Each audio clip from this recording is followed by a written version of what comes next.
سلام علیکم تماشابینان عزیز، مخلصان کانال کیکلیک.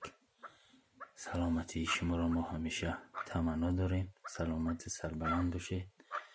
خب کبکی که در نوار میبینین این کبک ما، این کبک من راستیش از بازار گرفتم.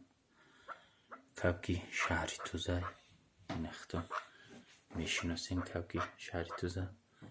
این بار بینی سر دهانی خوشرو داره. یک کبک سه مستکه های مثال ممکن 3 ساله شود.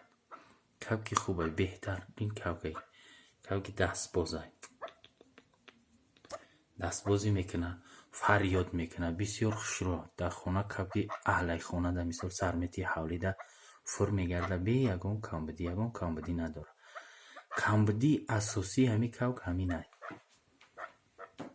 مادر نشانش میتی هوشش میره، برای مادر میدوه، فریاد میکنه، گیرگیردش میدوه. در خانه به یگان کامبدی فریاد میکنه، همی شو میشوه، در فریاد میدره. روز هم خیلی فریاد باید نمود، خیلی اشتاق میکشه کبکو ویم میکنه، همش قوی دویه. نیکی ای همی کبک نر الرژی داره چی داره. هم کبک نر نشانش میتی ولی آواز نکرده سنش نمیره، در گون وای نداره. همیشه من نفهمیدم راستش.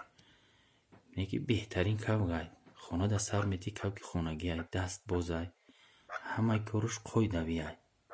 همه کارش من نفهمیدم راستش. چند راههای تربیه را من استفاده کردم برای همین کبک خی.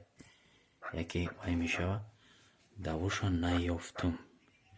اگر یگان کس مثال بدونه یگان راهشا میتونی کامنتری ده بنویسی برادرها، یا اینکه یگان کس اگر کبک فریادی در کار باشه اینا مرحمت فریاد به یگان کامبدی خونه ده همی کشال میکنی، فریاد کردن میگه، شب و روز میخونه ای کبک.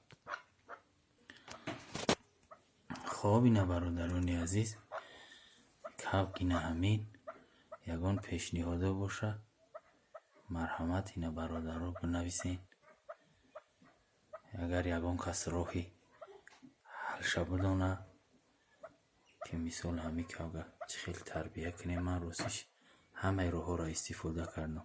فریادش شروع کدام وقتی که وی فریاد کردن میگیره به یگان کامبدی خانه ده فریاد میکنه، سر میتی فر میگرده خانه ده. نیکی همی کبک نرختی تماما میل نداره.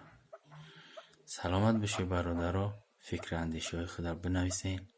خدا نگهبانی ما و شما.